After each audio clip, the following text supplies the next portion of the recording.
शाम के वक्त लगभग 200 लोग बाहर खड़ी हुई गाड़ियों को जलाया। सभी लोग बहुत जोर से चिल्ला रहे थे कि हम सभी मुसलमानों को मार देंगे। हमारे घर के दरवाजे तोड़ दिए गए, खिड़कियां तोड़ दी गई और हम सब लगभग 200 लोगों के करीब अपने हाथ को जोड़े अपनी ज़िंदगी की भीख मांग रहे थे। तभी उसी वक्त एक व्यक्ति आया और पूरे मॉब को उस जगह से वो लेके चला गया। लेकिन हमारे हृदय में इतना डर बैठ गया था, हमें पता नहीं कि हमें क्या करना चाहिए। अगले दिन हमारे पड़ोसी आए हमारे घर पर और हमसे कहने लगे कि अगर आप सभी को जीवन जीना है तो आपको आपके घर में हिंदू के आइडल्स रखने पड़ेंगे। उन्होंने आके मेरी माँ और मेरी दादी को उन्होंने साड़ी पहनाई, उनको टीका लगाया। मुझे आज भी पता है कि किस तरह से मेरे पिताजी ने अपनी दाढ़ी को काटा ताकि वो मुस्लिम न दिखाई दे।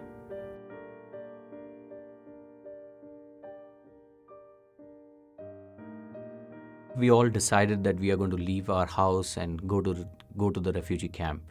और उस शाम को मैं, मेरे भाई और मेरे पिता उस जगह से गुजरे जहाँ मैं अक्सर खेला करता था मेरे दोस्तों के साथ। मैंने देखा कि हमारे जो इर्द गिर्द रहते थे, जो मेरे दोस्त जिनके साथ मैं खेलता था, वो 300 मीटर का रास्ता मेरे लिए सबसे मुश्किल था। वहाँ से निकले और रेफ्यूजी कैंप में गए और वहाँ मैंने कई लाशें देखी, कई औरतों को रोते हुए देखा, कई बच्चों को अनाथ बनते हुए देखा। जब मैं ये सब चीज़ देख रहा था तो मेरे हृदय में बहुत कठोर बन गया। मैं ये बात को सोचने लगा कि क्या सचमुच परमेश्वर है? क्या परमेश्वर ऐसा है जहां धर्म के नाम पर एक व्यक्ति दूसरे व्यक्ति से नफरत करता है, उसे मारता है?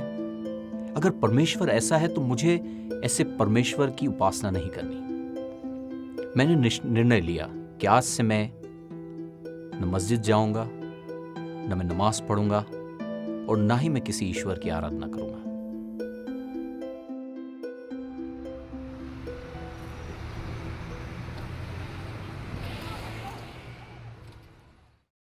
कई साल तक मैंने कुछ नहीं किया और एक दिन मेरे खास दोस्त गौतम मुझे मिला और उसने मुझे बताया कि उसको कलीसिया में आमंत्रण दिया है किसी ने। मुझे ये सुन के बड़ा अचंभा हुआ कि लोग अलग अलग जगह पे आमंत्रण देते हैं, कलीसिया में आमंत्रण। लेकिन एक महीने के बाद उसने अपने जीवन के बारे में बताया मुझे। उसने बताया कि किस तरह से यीशु मसीह उसके गुनाहों को माफ़ कर देंगे, किस तरह से परमेश्वर उनसे प्रेम करता है, किस तरह से उसने अपने जीवन में बदलाव देखा। और ये सुन के मैं बहुत अचंभित रह गया। और शाम के वक्त हम सब इकट्ठे हुए बीच पर और सब मिलके वहाँ एक दूसरे से बहुत बढ़िया फेलोशिप कर रहे थे। और एक भाई ने उस वक्त प्रार्थना की। उसने कहा कि परमेश्वर, तो गौतम के पापों को क्षमा करना। वो बात मेरे हृदय में घर कर गई।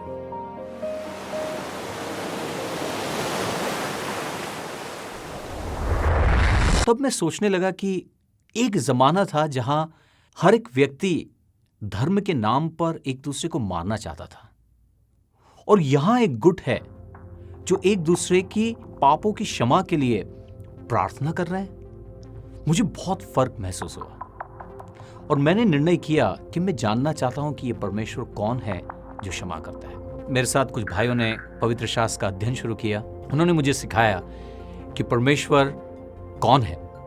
परमेश्वर हमें कभी नहीं छोड़ता है।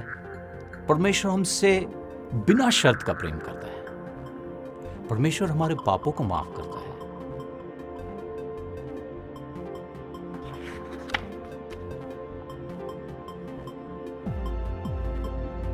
मुझे आज भी याद है वो दिन, तब उन्होंने मुझे यीशु मसीह के बारे में बताया कि किस तरह से यीशु मसीह ने सलीब पर जान दी हमारे गुनाहों के लिए।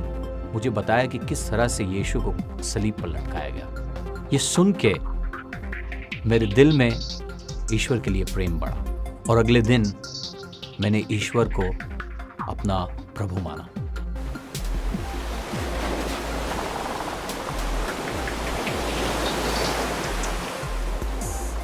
उस दिन के बाद मेरे जीवन पूरा बदल गया। मैंने अपने पापों की कबूली के बाद जितना फ़र्क महसूस किया मेरे जीवन में, उतना फ़र्क मैंने कभी नहीं महसूस किया था। आज मैं बहुत ही खुश महसूस करता हूँ, आज मैं बहुत ही आनंदित हूँ और मैं ऐसा महसूस करता हूँ कि परमेश्वर ने मेरे सारे पापों को माफ़ कर दिया है और परमेश्वर मुझसे बहुत ज़्यादा प्रेम करता है। जब मैं नया नया मसीह बना तो मैं बहुत उत्साहित था। मैं लोगों को अपना विश्वास बांटता था और शायद ये बात कुछ लोगों को पसंद नहीं आई। उन्होंने मेरे परिवार को बताया कि ये व्यक्ति कुछ गलत काम कर रहा है, तो मेरे परिवार वाले बहुत क्रोधित हो गए। और मुझे आज भी याद है कि एक रात को वो सब इकट्ठे बैठे हुए थे और जब मैं घर पे पहुंचा तो मेरे भाइयों ने मुझे बहुत मारा और मेरे भाई ने मेरे ऊपर थूका।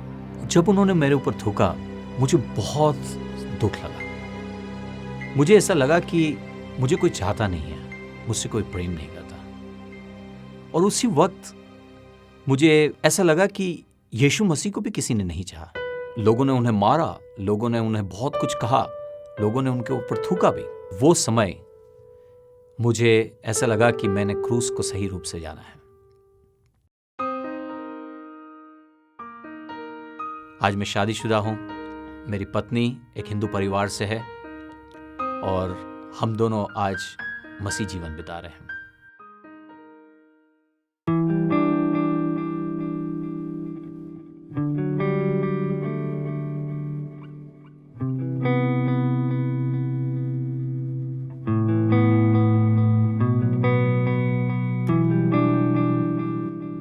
आज भी इस संसार में बहुत सारे ऐसे लोग हैं जिन्होंने कई लोगों को क्षमा नहीं किया है बरसों तक, और वो बोझ वो जिंदगी भर के लिए उठा रहे हैं।